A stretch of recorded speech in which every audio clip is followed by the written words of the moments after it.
Good morning, CIAA. I am Kai Reed. I'm a reporter and anchor at WBAL TV here in Baltimore, the NBC affiliate here. But today, I am your host as we discuss health and wellness. I'm so thrilled to be here. In fact, on a personal note, I just want to say when I got the invitation to come and be a part of this event, I was absolutely thrilled, not only because us all being able to be in a room together really says so much about how far we've come.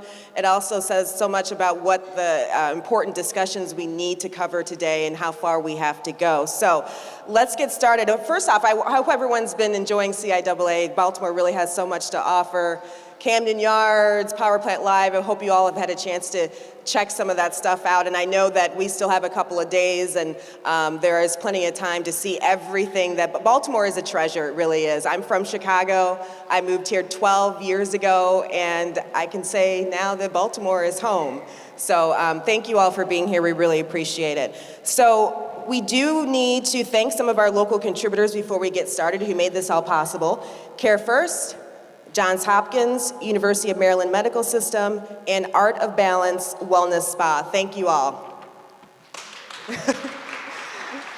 We appreciate it. So here to moderate our first discussion is Clinton Yates. Here he is, a columnist, television commentator, and host, of course, for ESPN. In February 2016, he joined ESPN as a member of the editorial team that launched the Undefeated, ESPN's website that focuses on the intersections of race, sports, and culture. In addition to writing for the online platform, he appears on multiple television programs, ESPN Radio, and more. Please, let's welcome Clinton Yates to the stage. Thank you. Thank you. Oh, it's just me now. Okay. Hey. For those of you who don't know me, I am Clinton Yates. You just introduced me, but I'm also from D.C. I've spent a fair amount of time in Baltimore, and the man coming to the stage right now is somebody that I grew up watching play ball, and we also happen to be from adjacent neighborhoods. He is, of course, I'm going to call him an NBA legend, Steve Francis.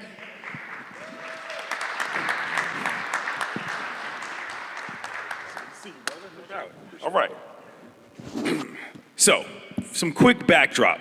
Steve, you're from Tacoma Park. For those of you who don't know how D.C. is laid out, upper northwest, there's Tacoma, the black side on D.C., there's Tacoma Park, across the border in Maryland. Now, this is all basically sort of a part of, I think, the city where, you know, it ain't like everybody is living in abject anything, but it's real life. You know what I'm saying? Folks got families, but folks are doing things. Tell me a little bit about the neighborhood that you grew up in and tell the folks in terms of the backdrop for your past and your upbringing.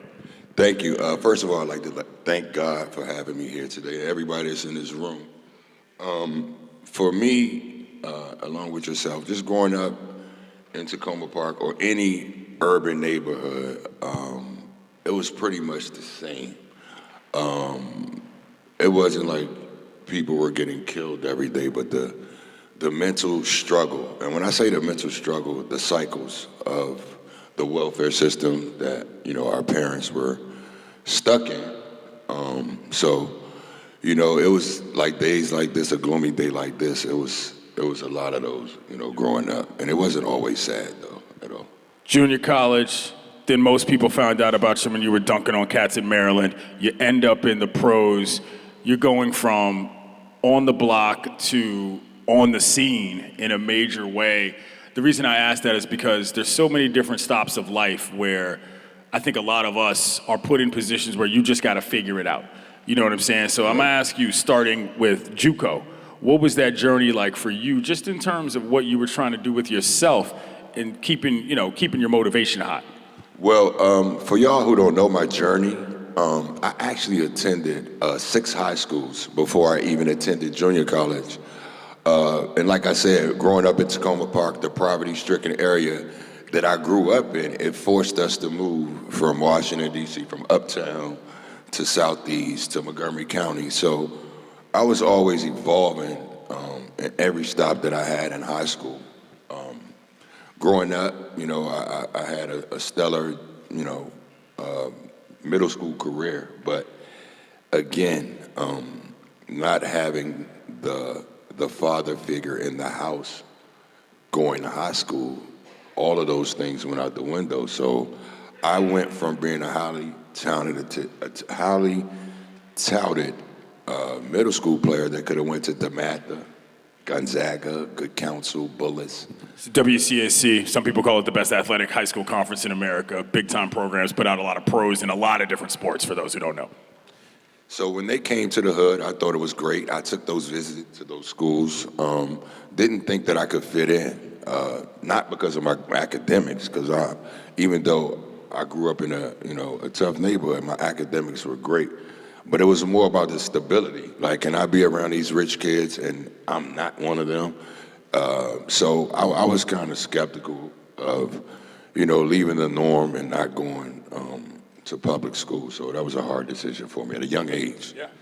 Over the past couple of years, you've written about that journey a couple different times for the Players Tribune, talking about what it was like being from place to place and the lessons you learned from the different people you met. I'm just going to ask you, first of all, what made you decide to write about this to begin with, starting a couple years back? Well, I have a 16-year-old daughter, a 14-year-old son.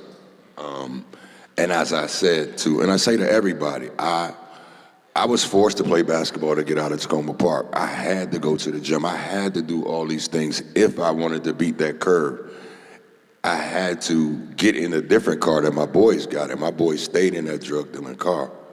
So when that college car came around for me to leave and get my GED and go to school, all throughout my NBA career, I want my kids to know from my side, from what Steve is saying, not from what the media writes about Steve, from no quotes from Steve, but they can put any headline there. So I want to be physically seen when I discuss about my life. So just to show my son that you have to be a man that faces this world, and that's what you have to do. Let's talk about that, facing this world. What does mental health mean to you, more just broadly? Well, as a young kid, you always thought about the retarded guy in the corner, or you thought about somebody who just had, something that wasn't physically right with them. But as I grew, mental health was the welfare checks, the embarrassment of clothing, my dad and mom not being together, the discrepancy of pay.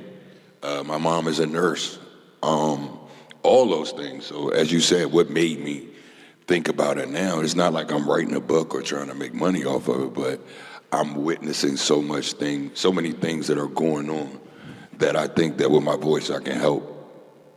Here at CIAA, we got a lot of young athletes who are probably in situations similar to yours, not necessarily in terms of being phenoms, but being away from home, the stability thing. What do you say to kids that are in a position where the stigma of even bringing those two words up, mental health, is difficult? Because as you mentioned in your piece, you might get laughed at, or somebody's going to say, "Oh man, you soft," or whatever. How would you suggest to kids to even bring it up, to talk about it like it's not a problem? You got to start off, of course, with some prayer, with confidence. You have to understand. There's always somebody behind you who is looking up to you, regardless if you're an athlete, a principal, school teacher. You always have people that look up, that are out to look up to you. Keep the oodles and noodles if they're here. If any of those college kids are here, have noodles, ramen noodles. But it's hard in those dorms, even for me. Again, my grandma sent me away from D.C. to Pasadena, Texas, to go to junior college. At 18, I was out of all of that. So I had to start a new life from Washington, D.C. in Pasadena, Texas, with $250. So during that time, I was able to find out who Steve Francis was at 18. And I didn't know. I just had lost my mom 8 months before that. So at that turning point in my life, someone saw something in me. So you gotta stick with the people who believe in you. I think that helped me out a lot. What did you learn about yourself, about Steve? I was a baby at 18, I was homesick. I was crying every day to get back to the hood. And when in retrospect, I'm like, what was I crying to live in what was I crying about to go back to living in an apartment with 14 people? What was I crying about to go and hang in front of that deli to hear that phone ring to make that next drug deal. Was I crying about missing that? So at that point, I got into the right car, and that car took me to Pasadena, Texas, and I stayed there. And I believed in my beliefs that I could be the first person of my family to make it out and possibly go to college. Now, the NBA at that time definitely wasn't on my, I thought about it, but nobody from here made it to the NBA. Well, from where we're from, as you know, very few. So that was a lot of motivation trying to be the first one. Raise your hand if you're in here and you've cried in the last week. I say that because just the simple fact of bringing up the idea of tears is something that I think a lot of people look at as a sign of weakness, a sign of ill-preparedness for life. You know, just talking about the fact that you were crying about your hometown, when did you feel comfortable enough to even share with folks that that was the emotion that came out of you based on how you were feeling? Actually, I got tired of all these crazy things that were being written about me. My kids were getting a little older. As they were younger, it didn't bother me, but as they go to their schools and go about their lives, even my son at 14, I'm so happy that he decided to call himself, I'm Just Steven, at 14. So just to get, so they can understand who I am for my kids. It's not for the public, I could care less. But those two little kids, those 4 eyes, light my life up. So everything that I do is definitely for them and to help other people completely. The stories are the stories. If you want to look those up on your own, you can. But it's crazy. I imagine that was a pretty interesting thing to face in terms of not just what you present to your kids, but who you are to yourself. It was tough, but I never lost confidence in who I was. It was more of that walk. Like I said, that walk you have to take. And the money cannot save you from people hating on you every single day or making up things about you. To where, social media people can say anything that they possibly want. So I took that motivation to say to my kids, hey, I want to get you, and listen what I'm saying, I want to get you everything that you want. I want to buy you that Smoothie King. So as I talked to one of my advisors, he said, do you think that's smart? I said, absolutely, I have the money, I can do it. And he said, you're going to lead your kids in the wrong way. I said, what you mean? I made it out the hood. I can get my kids anything they want. He said, if I was you, the first thing I would tell that 16-year-old girl, if you want to get her that Smoothie King, is the first thing that she has to do is learn that this world is so cruel. You put her into one of those Smoothie Kings for 4 weeks and let her see that everybody isn't nice. She has a mom and a dad she can fall back on into that comfort zone. But if her Smoothie King is going bad and she got a bad customer that cusses her out and calls her what people do to young black women and black people at workplaces and started cussing her out, how is she going to react to that? Is she going to try to come back to me? So in-life experience for me. As you know, I never took a job with ESPN or all those other things because I'm a realist. I'd rather be with the people than talking about them. So, I think that the discussion that we have around mental health, and particularly for black folks, is very similar to what you said. We have different networks for things, whether it's our teammates, our coaches, our churches, our families. What age were you when you decided that's not enough, I'm going to get to talk to a professional? How old were you when that was the decision you made in terms of what you were doing with yourself? 36. 36. I'm 45 now. 36. That's a long time. 36. It was towards the end of it was after I retired, and I was blessed to retire young. I've been retired since I was 34, so God bless you for that. So after that, I had to figure out what else am I going to do. You don't want to do ESPN. You already did all the traveling you want to do, so I had to go ask, what's next for me? So ever since then, I've been on the right path, opening up. And like I said in my articles, you caught a sucker if you open up and be like, my brother hit me in my chest. You're going to get more than that. So nowadays, I think, people like myself and you have the opportunity to speak out about it. to speak out about it. You know, I think about this, the way that you told the stories about how, you know, the partying and all that, and how you weren't ashamed of it. You know what I mean? Oh, And heck no. who you are is who you are. And I bring that up because I think that shame is a big part of what a lot of black people deal with. And, you know, in your experience and your travels of the world, why do you think that the mental health issue is such a hard particular hurdle for black folks specifically? Because in a lot of situations, for athletes I know, we're not supposed to be, and I just heard this from a young kid, a young athlete the other day, and the question was, why are you spending so much money? And he said, and I don't like some of the things that he's doing, but what he said absolutely added up. I'm not supposed to be here, and I never had any money in my life. What do you expect, Steve? And I had to look back to when I first made it. Like, what were some of the things that kept me grounded? And that was knowing where I came from and knowing what can help me in the future. So the first thing that I did was I bought my sister a computer.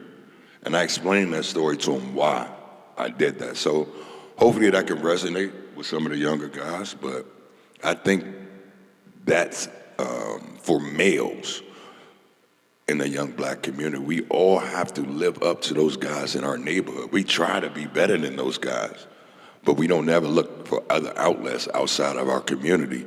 And that's why I think a lot of these programs that we're seeing and some of the programs that I'm involved in is more day-to-day involved in the community, and we need a lot more of that. I'll bring up those things in a bit, but I do want to ask you about that because you said you've been retired since you were 34, you're 44, that's 10 years ago. 45. It's 45, excuse me. In those last 10 years, the conversation about mental health in pro sports has gone astronomically higher than it ever was when you were playing. Do you think that, I think back to a story that Jackie McMullen wrote about Kevin Love, very high profile guy who has, and I think about Ben Simmons and all sorts of people. Do you think that, how do you feel about the fact that mental health is being addressed so widely in pro sports, specifically with athletes? Thank you for saying that. I think it could prevent a lot of the stories, the I'm broke stories.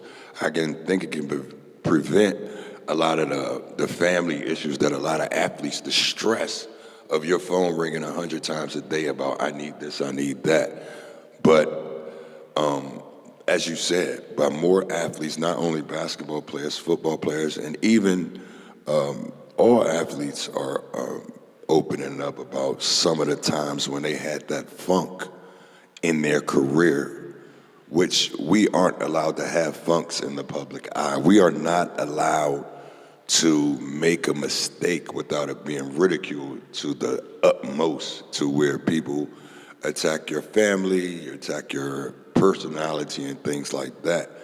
So to break that barrier, you have to discuss it without hurting yourself or your family. I'd like you to expand on that. That sounds like something that comes from a place of real strength. You said you have to discuss it without hurting yourself. For those who don't really understand what that means, please do expand on that. Hurting yourself is self-medication, drinking, smoking, hanging out with the wrong crowd. And when that starts to play with your mind, you're not yourself. That system beats you.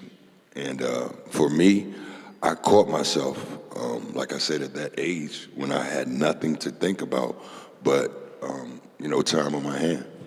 You mentioned programs you're involved in now. Please do tell us what it is you're up to.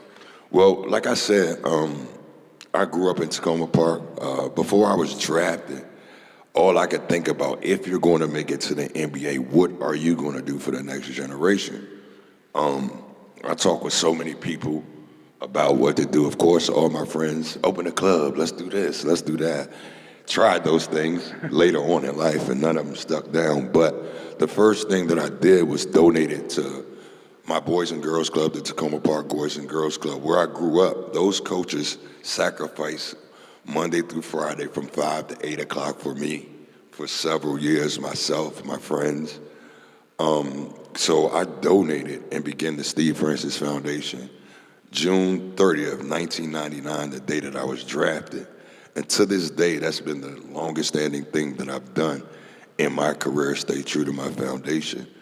And thus far, we've sent, since 2006, we must have sent over 90 kids and $1.1 million in scholarships to schools throughout the United States.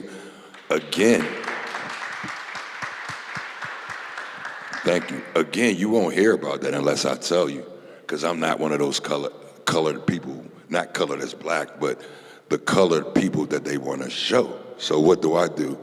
Continue, find people who have the same heart and the same mentality as I do. And I think one of the groups that are here today is probably, if I was this age, to be called a king or to be called a queen, maybe instead of be called a Wink or Shorty or Young, maybe my mentality would have been completely different. So there's a school in Washington, D.C., the Creative School, that's opened my eyes up to what it is like to have these things at a younger age. And to elaborate on it more, they're actually here to talk about some of their things. Mr. Pete, come on up right quick. To talk. Thank you Give so it much. round of applause. This is principal for a school Steve is referring to. If you don't mind, just tell us a couple things about your operation and what you're doing. Can I get a oh yeah if you believe in the youth? Can I get a oh yeah if you believe in the youth? I do too. I happen to believe that they're the greatest among us. Youth have led movements for millennia. And 67% of the youth, 18 to 25, 11 to 25-year-olds right now, they say that Generation Z, this generation that we can't figure out, this generation that is the first generation among us to be digital natives, they say their generation is the generation to rebuild our society from the ground up. I'm gonna say that again. 67% of 11 to 25-year-olds say their generation is the generation to rebuild our society from the ground up. And we all have a part to play. My name is Marshall Pollard. I'm the executive director of the Creative School. Queens and Kings, about 120 of them in Southeast DC. Call me Mr. P. You can call me whatever makes you feel good. But I have committed my life to following them, to following the greatest among us, because if they are going to rebuild the society from the ground up, and we know that the revolution isn't going to be televised, but it will be recorded, then what can we do as elders to support them in becoming storytellers, to becoming entrepreneurs, to rewriting this distorted narrative that they were born into? See, the Queens and Kings that we work with, they're in Southeast, they're in Ward 8, in the world's most powerful city, a city of 700,000 people, 52 different grocery stores, but in Ward 8, for some odd reason, for 70,000 of their residents, there's one full-service grocery store. 60% of our Queens and Kings have a chance of graduating from their local neighborhood high school. It's a 257% higher infant mortality rate for black families than white families. You can't tell me this isn't by design. This is a setup that they were born into. So what if we followed them as they rewrote a new narrative? A narrative about our people that was honest, that was authentic, that was holistic, that told the truth about the power of kings and queens in our community. So what we do is what we call story-centered design. Everybody say story-centered design. It's a new name right now, but it's gonna be a household name before they're done with it. This is what we do. We know you can't just roll up in our neighborhoods with cameras and microphones, right? And ask people to tell a story. So we invite people first. Our Queens and Kings own a fresh pressed juice brand called Drip, Southside Drip. Everybody say Drip. We pass out Drip. We're gonna pass it out to you today. It's free. We don't sell this, but we pass it out for an exchange for a story. So we train our young people to be entrepreneurs, to manage their own fresh pressed juice brand. We pass it out 8 different times a year at our community health days. Our young people not only manage the juice brand, they manage the lifestyle brand that comes with it, so you see it coming. And then we train our young people to be storytellers, to be photographers, short filmmakers, podcasters. That way, as soon as we give you a bottle of Drip, they're ready to capture your story. We analyze those audio interviews, we transcribe them, we put the themes in front of our young people, and they come up with business solutions for their community. Solutions that honor the stories that they've gathered from you today. It should be a shame that we wait for young people to be entrepreneurs after 18. They should have 3 failed businesses by the time they're 13, right? Teaching them how to not only be storytellers, be entrepreneurs, be revolutionaries. So I want to say thank you for the Steve Francis Foundation for believing in Queens and Kings. I want to say thank you for you all to be here to say that our mental health matters, that this generation of storytellers, of entrepreneurs can help us make that normal. So today, I ask you to go visit them. They're gonna be capturing stories today about how you squash conflict, about what you are healing from, We're gonna keep you connected if you scan this bottle of drip and invite you to stay with them as they come up with solutions for squashing conflict and for healing in our community. So again, thank you. Come get you a bottle of drip. Come get you a book of their pictures that they've been taking in their photography program, a hardbound coffee table book that we're gonna spread across the world to let everybody know that they are the greatest among us and that our mental health matters. Thank y'all so much. Come see them. Appreciate you, brother. You know, the stories you've told about east of the river, that Mr. P told east of the river in terms of what it's like growing up in urban environments, I think just the generalized PTSD of those years. I mean, the 80s and 90s when we grew up in DC, I mean, I was 10 years old. It was the murder capital of the country. We got the mayor getting arrested on TV, doing stuff that people down the block do all the time. You know, for those who don't understand, you know, just how much does that, in your opinion, still affect who you are in terms of just how you move about the world, those years of just looking at that? Because I know for me, you know, it ain't the same for brothers like us walking around in different places. Exactly. You know what I mean? It's just not the same. The PTSD for me, it helps me because now I know to breathe before I speak. I've seen so many of those stories that he discussed that they see. I've seen so many reactions that turned into jail time, locked up, or things like that. So I encourage people to do that because our first initial reaction, me from Tacoma Park, is like when someone says something bad about me, I want to jump and try to, quickly have revenge. Over the years, I've turned to relax and talk to people. So I think, like he said, this generation now that we have access to teach and they can learn on their own is one of the most important generations. Like even my son and my daughter, like they set my computers up for me, you know. My dad's out here right now. I'll be messing with his phone all the time, helping him out.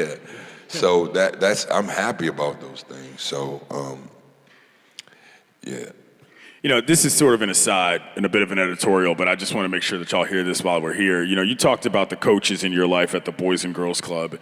And, you know, if anybody out here is involved with any of the teams at CIAA, I personally think, you know, for all the things we do for kids, the mental health aspect has to be mainlined into the everyday, every week, every month operation of what these kids are going through and what these kids are doing. You know, we're talking about kids that are trying to live their lives and learn through a pandemic. We're talking about kids that are trying to live their lives and learn through what is the reckoning of America. Mental health, in my opinion, needs to get out of the silo. And my coworker, Tony Reale, who's the host of Around the Horn, he says all the time, mental health is health. The word mental is just there because it's sort of set aside from physical, but the bottom line is that what happens in your brain is as important as anything that happens to your shooting arm or whatever, your wrist, when you're trying to cross it over. And, you know, I guess I'm asking you, Steve, just how much better do you feel about yourself these days? You know what I mean? Even if you're not the star at the All-Star game getting all the cameras flashing on you when you're trying to win a dunk contest or whatever. God, I feel way better than that stress. That stress of being in front of that camera every day, living up to something that someone else wants you to do. As you see now in the NBA and all sports, a lot of players are expressing themselves. A lot of the women. I was happy. I'm not sure if a lot of people know that the women's soccer team was able to win that judgment of equal pay. 23 million in 23 million. Yeah. That to me is a step in the right direction. That's mental health for those women who watch all these U.S. men compete, similar, same conditions, and they won way more games. So I think that's a step in the right direction. You know, it's a fascinating point, It's a fascinating point because I think you brought it up, pay discrepancy, things like that. Like, for black folks in this country, the stress of just keeping your head above water is enough to make you go crazy. You know what I'm saying? And I think that a lot of times we look at that as a point of pride, but sometimes it's also a point of ruin. You know what I mean? And folks don't know that maintaining yourself is probably the best way to make sure you maintain everybody else too. And again, like you said, what do I think that I learned? It helped to know that I have to take care of myself mentally, physically, and be responsible for Stephen. And when you have a lot of people similar to yourself, similar to I'm gonna give you a good example of a mentor in the NBA. I don't know if you guys know of Avery Johnson. He's a coach, Avery Johnson. He's one of the great voices of the NBA history. He's also a CIAA alum. When I came to Houston, I was a young, hot rookie, as you said, and I used to dog Avery Johnson. Like, we play San Antonio, I'm going for 100. And he lives in Houston. So one summer, John Lucas, who's also my mentor, he said, I want you to slow down. I was like, what, man? I'm, whatever. He's like, nah, I think I need, you to talk to someone. And I would have never thought that Avery Johnson would be the guy to lay, from his story of who he was and how his journey from all those teams and when he went to Golden State. And he found his coming when he won that championship in '99 with the Spurs after all that he was a bit of a journeyman, yeah. Yeah, so that was more inspiration to me also. Are there any other friends that you're still relatively close with from your NBA days? You've talked about how much of an influence Hakeem the Dream Olajuwon was on you, but I know that you said just now you're a little removed from that. You're more of a real person. Is that something that is behind you entirely, or do you still keep up with some brothers that you played with? I definitely keep up with, Moochie Norris, all my guys from D.C., some Baltimore friends, the Terrapins, all my basketball community friends that I've met over the years became brothers to me, even closer to some of my actual family. So some of them are on television. I have nothing against television at all. It's just that I don't have nothing against I'm messing with you. It's just more of the way that, for me, it's I'm just a hands-on person. But one of my closest friends, Katino Mobley, I heard him on this show yesterday, and they and I know Baron Davis, that's my boy. He's trying to do some competitive stuff. He did he? Yeah, I know him. So yesterday they were asking him some questions about me, and I didn't know he was doing an interview or anything. And I just heard one thing that he said about me. I wanted to text him. And when he said, he didn't say nothing about dunking or scoring or anything. He said every time that we were in practice or in the game, the one thing that he saw that I focused on, that was getting rebounds against the bigger guys. That's how I learned how to play. I was always the smaller guy in Tacoma Park. And, that, carried all the way on to my career. And I was surprised that he said that. So somebody taught me young that rebounding was the most important part of the game if you wanted to play. And I was able to master that at a younger age. So pretty apt metaphor for life. Before we get to some questions, I don't know what the program is, but I'm going to let y'all ask some questions because we're here. I ask this of everybody I like to interview that I like. What do you do for fun these days? I'm a super dad, man. Like, my son, he loves baseball, and like I said... Clap for that. Yeah. I'm joking. Again, basketball is second nature to him, but for me to be mixing it up at the Little League Baseball World Series, like, who the heck think that Steve Francis at a Little League World Series, or at every baseball practice, at batting practice, and then, the basketball aspect of. So being a dad and working on my foundation. The next thing, I'm a realtor also now in Texas. So just a lot of things, but being a dad is the most important thing. All right, well, do we have another mic, by the way? Yeah, so if anybody wants to ask a question, please do approach. You got franchise up here. Whoa, oh, you all right? Okay, sorry, y'all didn't see that. Yeah, anything you want to ask Steve or me, please do. I can say one thing, though. Yeah. I mean, y'all have to ask no questions, but just this weekend, whatever you guys do, just look at these young athletes out here and understand that they're in HBCUs. They're already considered, and when they're basketball tournaments, and I just asked in a room, like, these guys are putting their hearts on the line to try to make it somewhere that I've been. But I think them as people outside of basketball will tell you more about what they'll do in life. So for me, I knew that eventually this would come around to me. Basketball, I was blessed, and God only picks a certain amount of people to make it to the NBA. But I was blessed for that to be just a little part of my journey in life. And the next journey is to connect with this next generation and give knowledge as much as I possibly can. Somebody ask a question. Don't embarrass me, all right? Come on. We got one right there. My guy, dead silent. That's my dad. Here we go. Pop, you next. Name's Osadebo Makaro, and I was listening to what you guys said.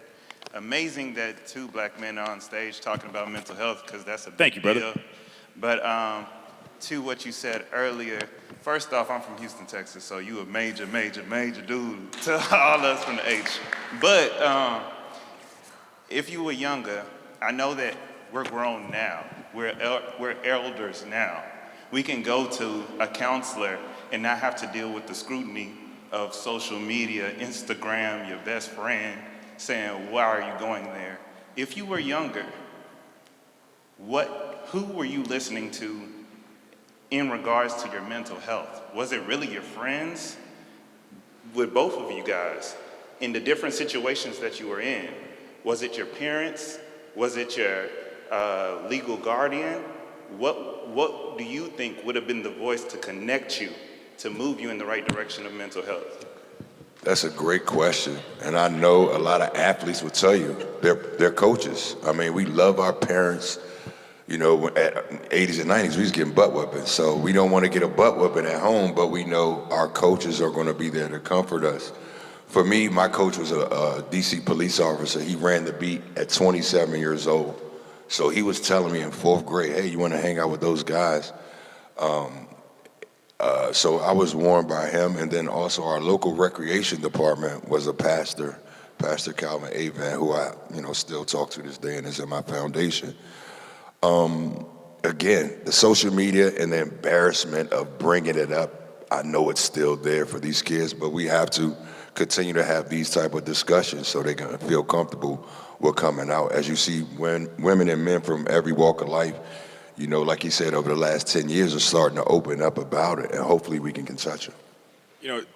I'll piggyback on that, and I'll add to it, but the part that you said about DeMatha and fitting in, I think that's where for kids it's particularly tough. And my dad's here today, and my dad and my mom have been separated since I was 10. And I remember the people that I really leaned on were my friends and my teammates. It was the only real option because they're living their life trying to make sure that I have stuff to even be able to do it all. And I think that, the idea that when you're a kid, it's hard to understand what you should consider dependable and what you shouldn't take for granted.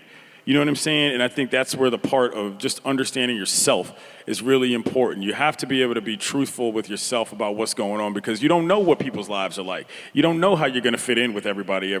And if you're not able to be confident about who you are, even if it's not the best athlete or the best artist or the best student, you don't have a chance. You know what I mean? And I tried to exude as much confidence in the little I knew about myself just to be able to make it, And I would implore kids to, it's okay with who you are.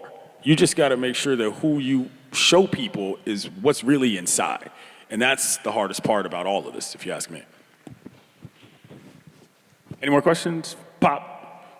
This is my dad, Earl Yates. Say what up. His birthday was 2 days ago. Hi. I had this question in mind before the excellent questions and your responses to them of the last two questions. My question is, how important do you think it is, both of you, and how would you achieve it, to have teachers from pre-K through 12 and coaches and all those rec centers and programs be professionally trained and personally adept at mental health coaching so that when they have that 7 or 8 or 16-year-old and they want to know how fast he can run or how well she shoots, are they also equipped to know what's in their head and heart as assets and as possible liabilities? How might we prepare those people in those important positions for that? Thank you, Bob. Well, this gets back to what I was saying earlier about mainlining this kind of thing when it comes down to the fundamental structure of what you do on any team. You look at an athletic department, you've got SIDs, you've got people that run scheduling, you've got people that are trying to make money, you've got the players on the teams. To me, if you're putting kids in high pressure situations, and this is not a whole conversation about NIL or whatever, you have to fund, it's as important as anything else. And whether it's a teacher in art class or it's a coach on a tennis court, I really do think if I were starting a team, one of my coaches would be there to do only that, if the level was that high. That's really what I believe. And maybe not even just a coach. Maybe that's just a part of what you do. You know what I'm saying? You want to go lift weights? Sure. Then you go talk about how you are. Then you go practice basketball. I think that as long as we continue to sort of silo mental health, it's going to be hard, but I think we're getting there in the right direction. I think in the stories of Ben Simmons, who says, look, man, I don't want to play here because y'all are jerks. You know, that looks poor to a lot of people because it's like, hey, you're making millions of dollars. What's that about? But maybe if Philly was a little better prepared for this kind of thing, there might not have been in that situation. There's a competitive advantage that's there as well by being able to make sure you have the best people. So honestly, I think in sort of cut and dry dollars and cents world of sports, that's the way you convince people you're going to be a better team if your team is happy. You see what I'm saying? And that's hard to convince people of because most people think that the dollars should take care of everything. And like you said with Ben Simmons, that the mental health, like for me, one of the mental health things that I had to deal with while playing in the NBA, I had a bad diet as a young kid, growing up, eating what I knew, fast food. So fast forward 2003, my third year in the NBA, my body is torn, I'm weak, I'm tired, I'm dizzy, I'm sick. So I'm going to the doctor daily to find out what's my issue. And it was because I was eating too much fast food. I had a high salt intake from all the oodles and noodles, from all the junk. So I found out that I had Meniere's disease, which is an inner ear disorder where my equilibrium was off. So I'm playing in games and going to the doctor. I'm flying to the Mayo Clinic 8 o'clock in the morning. Wow. And then coming back at 7 o'clock. And this all behind the scenes. And people are like, oh, he's playing bad today. Well, if you knew what I went through. So you have to open up. Like we said, you open up and don't be afraid to let people know to get that help that you need. Let me just piggyback on that quickly. The nutrition element to this is huge. Oh, what is it exactly that you did in terms of not overcoming, but changing that lifestyle habit? I hired a chef, and I decided that, I was happy that it wasn't nothing else. And again, being Steve Francis, the stigma at that time. And I took it. And that was the time when ecstasy and all that stuff just came out. So I'm dizzy with Meniere's. I'm hearing the owner, the news, and he's on ecstasy. I'm just like, oh my gosh. So, and what I did, I said, just check any of my drug tests from any time have I ever failed. They never said that public, that never happened. So, both ways, something that I was prepared for, but the nutrition is very important for our youth now. And I think it's more diverse now of eating, better than when we grew up where everything had to be dead food. That's a good point. Plant-based. Do we have one last question or two before we get out of here? How you doing, brother? Good morning. Good morning. I'm Don Lilly from Visit Baltimore. I wanted to piggyback off the Ben Simmons conversation, right? So, I grew up, my pops was like, regardless of what industry, basketball, business, being a young black man, you have to be 5 times better than your white counterparts in order to have an opportunity to succeed. And now I feel like over the past 5 years, we've created this narrative of if you're mentally weak versus, oh, you have a mental health issue. And I just kind of wanted you all to speak to that. What are we doing, or what problems could we potentially be pushing on this next generation to not to kind of give a cop out as far as you may have a mental health issue versus we're not raising mentally tough children anymore? I think, thank you, that was a great question. I think, with the Ben Simmons situation, it's all about pride with a lot of people. Some people in those situations, and a lot of these sports guys, I had a mental issue. And like he said, the generation of us, we weren't able to talk about it. But I think hopefully Ben Simmons will come around and say that he was embarrassed about the way that he played. So he needs somebody to reach back and talk to him about that. But the way that the media treated him, or whoever, even his friends, that's totally, to me, that's wrong, But it is like a cop-out to a lot of people, and the authentic ones should be able to elaborate more on how to talk about it. Like myself, maybe I need to, as I go to my groups and just give examples of how to open up. But I think more things about opening up about yourself. And the word mental health is scary. Like, when my friend Shamika Holsclaw, I don't know if y'all know who she is. Shamika Holsclaw, Tennessee legend, played Mystics, first woman on the cover of Slam magazine, yeah. Yeah, so that's my best friend. So when she went through a mental health aspect in her life, and I seen her breakdown, and she came to my family, so I learned then that that's real. So I think more material on it will help, I think.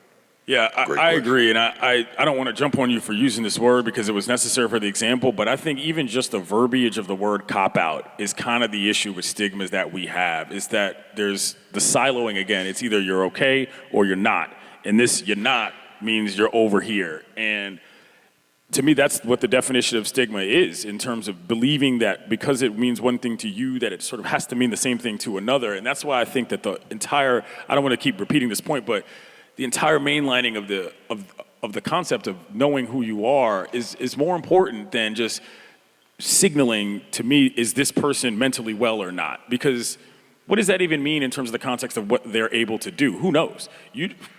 Our goal, at least I would say our goal as a society, is to just make sure that folks are not operating from points of pain. You talked about hurting yourself, and that to me is the easiest way to ensure that everybody's doing it for the right reasons. Now, Ben Simmons is a different example because we're talking about millions of dollars, we're talking about a pro athlete. But if we're looking at the elementary school or the middle school level, that's where this discussion needs to happen. And that word cop-out cannot come into the line of discussion if you're asking me. I'm never telling a kid that they're copping out because of whatever. I got only reason why you're right. Only reason why I agree with cop out because I hear you. Yeah. Ben Simmons is taking a cop. That's a different discussion, but it's a higher level. You know, right. I got my man Christoph right here. That's for the bag. That's for the money. I mean, that's for that bag. He had to take the cop. I coached him when he was in high school, and I still know who he is, and I've become friends with him. You know, this is just a part of learning people.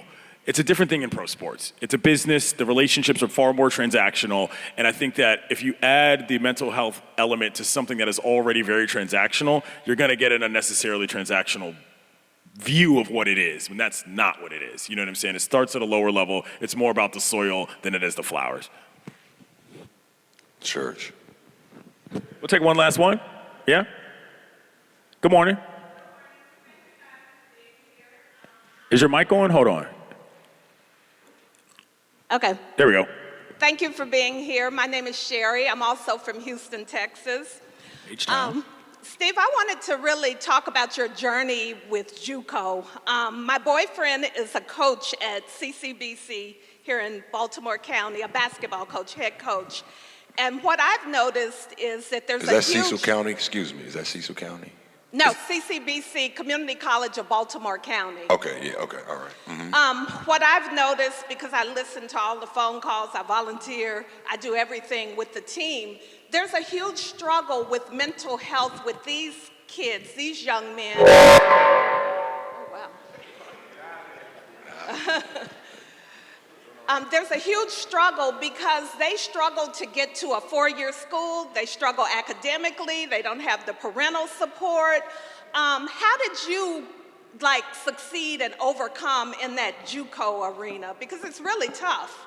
Thank you for that question. I actually revisited Allegheny Community College 2 weeks ago to discuss specifically this. Really? Yeah, I was there. Your husband is doing a great job just to take on those jobs. So in junior college basketball and athletics we are considered the low of the lowest type of athletes. We don't have the grades. Our parents don't have the money. We failed our SAT test. So we're already coming in with that baggage, but basketball is our salvation. One of the things like we're talking about here, I'm not sure if y'all have any programs that well, not even programs. I think your husband is doing a good job by even knowing that that's the biggest problem. That's great that you guys know that. But I think for me, what helped me in Texas, in San Jacinto, I was 1,300 miles away from DC with $250. And again, like I said at the beginning, I had to think, did I want to go back to that situation or would I want to adapt to this? And of course, some of the players are local, I know, and they can't just run back home. But I think some groups will help. I know for myself, what I talk to Allegheny Community College about is just that, having more open forums like this for some players, some athletes, and I'm gonna help them in their recruiting men, not just athletes, because once you leave college, you won't get that time back. Shit, I went back to Maryland for my senior year, that's another story. I think about that all the time. So I think that, men's groups and things like that, just to discuss those things. Maybe when they get their Pell Grant money, show them a little budgeting or something on the weekends, if they do get Pell Grant money, that $40, $50 a weekend. I made it look like $10,000 when I was in San Jacinto. So I know it's hard, but it's those type of sacrifices that I made not to come back here with what I had.